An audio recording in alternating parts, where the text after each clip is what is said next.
Beach Camp by LOC. Dito po yan sa Caba, La Union. At kasama po natin ang isa sa mga owners, si Sir Gapak.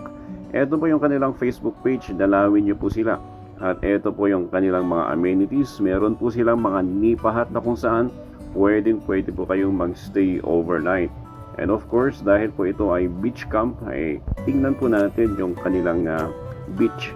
Ito po, pwede po ito sa pangpamilya, sa mga gusto magkaroon ng retreat, sa mga empleyado na gusto magkaroon po ng mga outing, pwede po kayo rito. Ito po yan sa Caba, La Union. Meron po silang mga amenities na pwede po kayong magluto, mag-ihaw, at yes, pwede po kayong magstay dito overnight. Meron po silang mga parking space, meron po silang mga pools.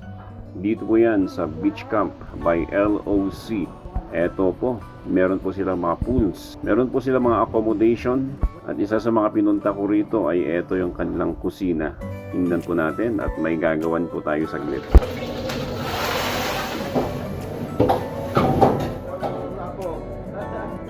Pwede sir ka mag-isuro di ka sa nakagluto. Para sa teman mo doon ka, kulit ka, chef ka doon.